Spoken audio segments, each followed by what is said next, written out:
Today guys, pag-uusapan natin isa sa mga masasabi ko sa inyo okay na budget gaming headphones. For any types of gamer, recommend ko siya. And ba't ko nga ba siya nasabi? It's because the price is just right and the performance is definitely good. And I'm talking about the EKSA E1000 here on my table. So I've been trying this one for roughly mga 3 weeks na dito sa aking channel. And I've been happy with the performance of this one. And it's definitely something na gusto ko i-share sa inyo, ang aking experience. Tara, usap tayo! So hi guys, ako pala si Richard, the Gadget Sidekick, and welcome back to my channel.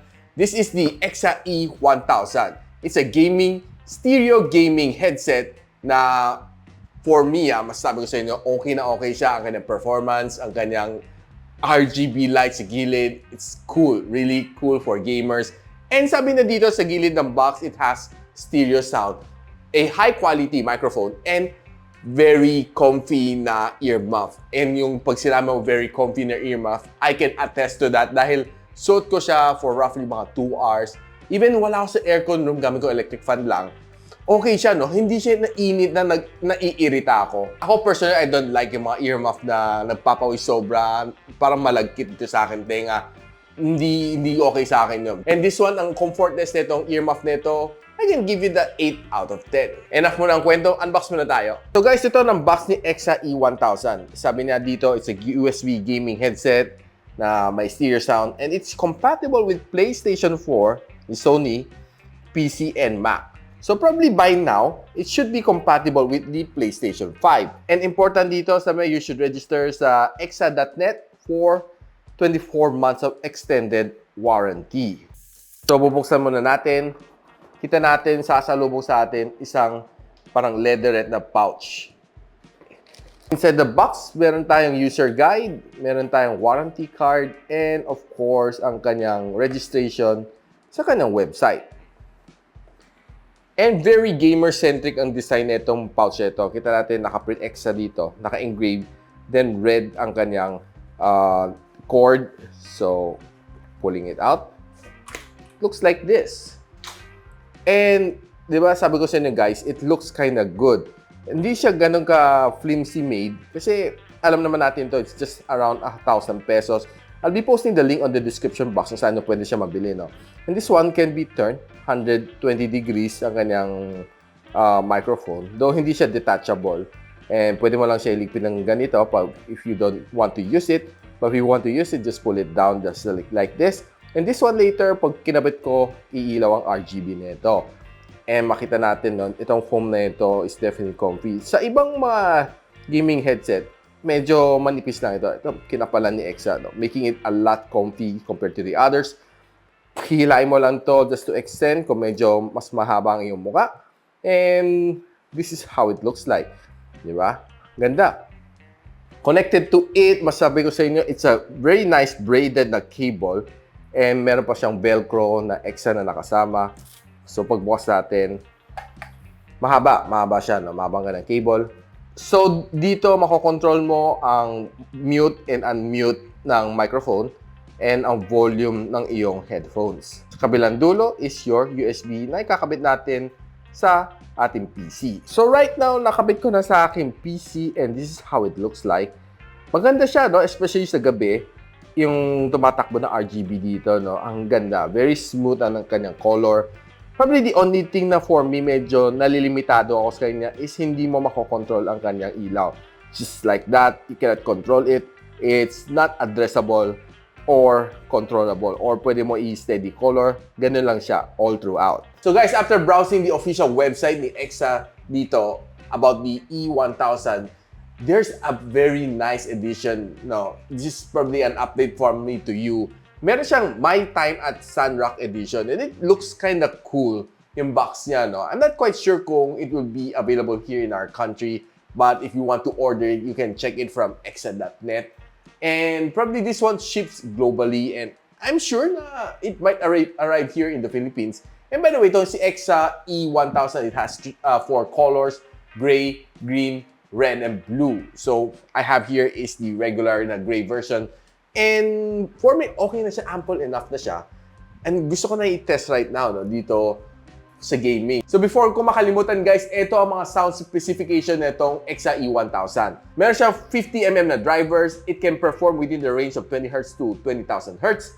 It has 118 decibel ang kanyang sensitivity, 32 ohms ang kanyang impedance level, 3D stereo sound. And of course, ito naman specification ng kanyang microphone. It has a foldable na 120 degrees na microphone. Sensitivity niya up to 42 decibel. Then, ang impedance level niya up to 2.2 ohms. And it even has noise cancellation. Now, of course, lagay muna natin sa akin tinga. And this is how it looks like when sinuot ko, no? And it's comfort enough for me na masasabi ko sa inyo, okay siya. I can wear this for 2 to 3 hours playing the game. Just electric fan, no? Hindi ganun ka-init dito sa akin tinga. It's comfy dahil it's made up of high-quality material ang kanyang mga ear muff.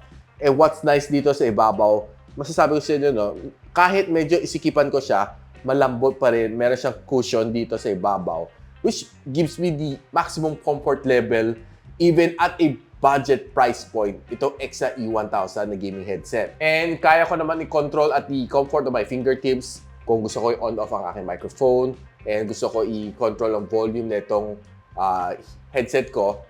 It's easy. Tapos, kung hindi ko kailangan to microphone, aangatin ko lang siya. Just like that. Looks just like a regular na headset na without microphone. But of course, if you need it, just pull it down. So right now, guys, ita-try out muna natin ang sound quality while playing the game Call of Duty Mobile here on my PC. So right now, nakaset up na tayo. And we'll play a quick game. Over everything.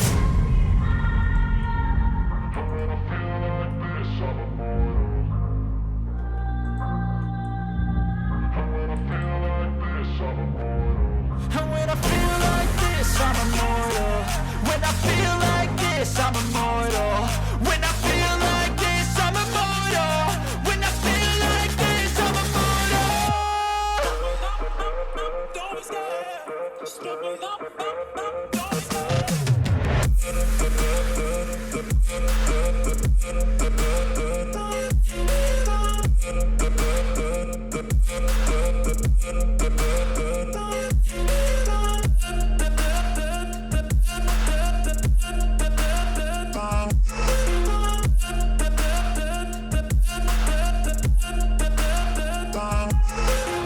I'm so gone. No, I'm never turning back. I won't stop. I'ma fight until there's nothing left. It's so on.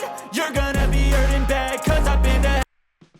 So hi guys, it's me Richmond of Gadget, Sidekick, and welcome back to my channel. So right now we're recording using the microphone that is default with the EKSA E1000.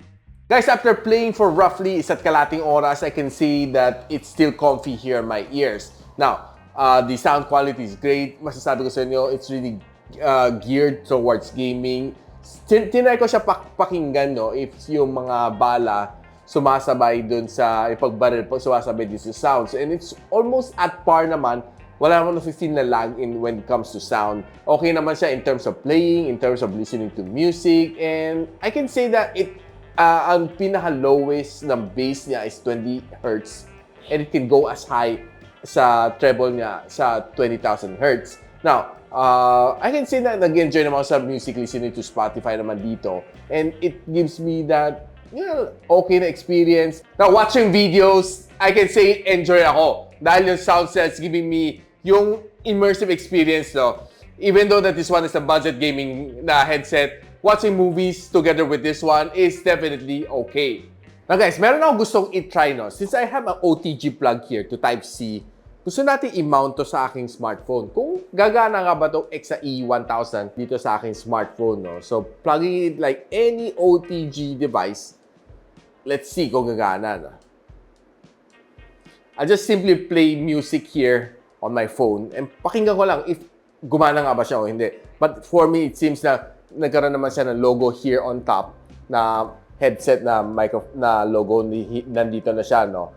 And try natin.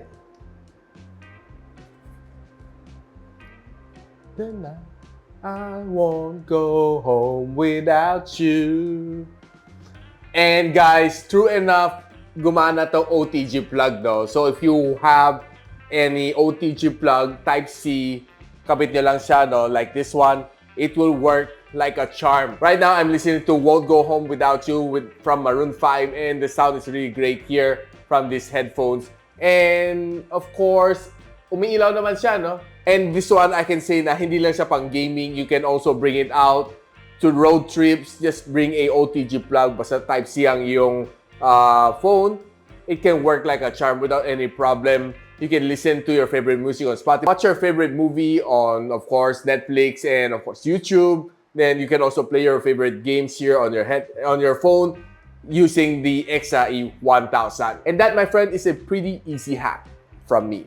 So guys, anong tingin nyo dito sa headphones na ni-review natin for today? The EKSA E1000, it's a budget-friendly headphones. I'll be posting on the link below where you can buy this one. It's just around 1,000 pesos or a little bit more. Depende kung may promo on the official site. It's usually a little bit lower than usual. And I was able to enjoy this one on my PC and even on my smartphone with a simple hack using a OTG drive, the Drive C, no? And it's working seamlessly, I can tell you. Okay siya, no? Whether you are at home playing on your desktop or you're at the road listening to music, pwede mo bitbiting si EKSA E1000. So guys, if you like this video, don't forget to like, subscribe, and of course, click that bell icon so you don't miss any future videos here sa aking channel. And if you want to watch more, ang dami ko pang ibang other videos similar to this one sa aking playlist. Just check it out. And of course, ako pala si Richmond and you're watching Gadget Sidekick. What's up?